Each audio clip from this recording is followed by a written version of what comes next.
Over the years, I've helped a lot of people with their retirement tax planning, looking at how to reduce that lifetime tax bill. And I've also had a lot of people come to me and say, could you help me? But they really should have come to me earlier. They should have sought advice 10 years prior to reaching out to ask for help. And I want to share some stories just to illustrate this point and tell you what I'm talking about. And I'm going to use made-up names, but these are based on conversations and situations where I've helped people. So let's say the first person is named Joe. And Joe came to me late, he had already been retired for about 14 years at the point in time that he reached out to me to get some advice. And he was very happy that for that first 14 years, he had had no taxes to pay. He had been living off of money in the bank, money in savings, things that were already tax paid, and he had had zero tax to pay. But now he was going to have to start required minimum distributions, and those were going to be pretty hefty because he had this big amount that had built up in his IRA and 401k due to the fact that he hadn't even taken any more out. It had grown for another, almost 14, 15 years after retirement. And he wanted to know what he could do to reduce the tax cost on those RMDs as well as keep his IRMA cost at a lower level. And there wasn't much room for planning at that point. He had wasted all of the 10% bracket and all of the 12% bracket for that first 14 years of retirement. Just let it go unused. And now he was going to have to pull money out at a higher bracket and pay tax at a higher bracket. And because he didn't do the planning ahead of time, he was going to have a much higher lifetime tax bill. Now, let's contrast that to Sally. Sally came to me early in retirement, or getting ready for retirement, was probably 5-7 years before even beginning to think about retirement, and wanted to look at everything that she had and how can we restructure this, if possible, to have a lower tax bill later. And one of the things that we realized was that based on the income that was coming in and the way that that was flowing through the tax return, we could take advantage of some 0% capital gains brackets.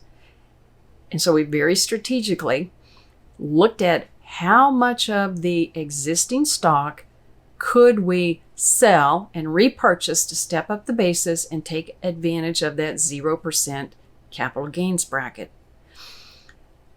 Fast forward many years later, and Sally and her husband have the opportunity to buy a piece of property that they love as a second property.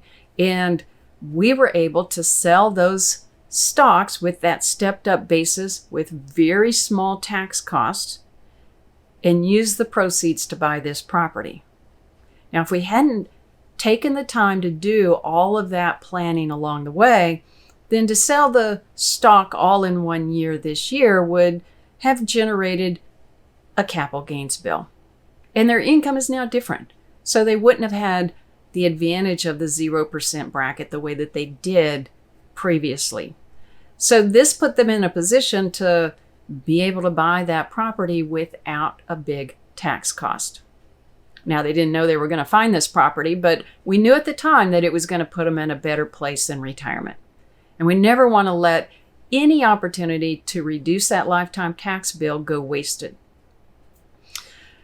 Now, let me tell you a third story. John retired and is not yet at Medicare age and needs health insurance for he and his spouse, but health insurance is costly. And we looked at their income and the income needs and what needs to come out of their accounts. Now, John has been saving to his Roth IRA over the years and has saved a lot of money into the Roth. And I was able to look at how much can we pull from the Roth versus the other accounts to give tax-free income to allow you to hit this income level to get the premium tax credit and have a lower health insurance cost for the year. And so we're able to do that planning around that situation to improve their cash flow for this year. These are the kind of things that can help not just from year to year, but can also improve your lifetime tax bill. And in order to do that, you've got to start planning earlier because each year is important. You can't let things go undone or miss the opportunity to use some lower tax brackets or use the 0% capital gains bracket. You can't let those opportunities pass without using them because you can't go back later to use them later. Once they're gone, they're gone. And so it's very important to do the tax planning each year as you go, to look at, on a forward-looking basis, what are the things that you can do to improve your situation over your retirement?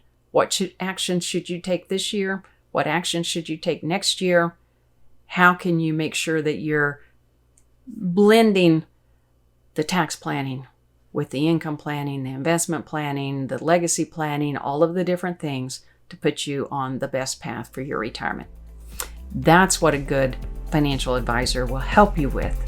And that's the kind of advisor that you need to get because this is a very important piece of your retirement plan.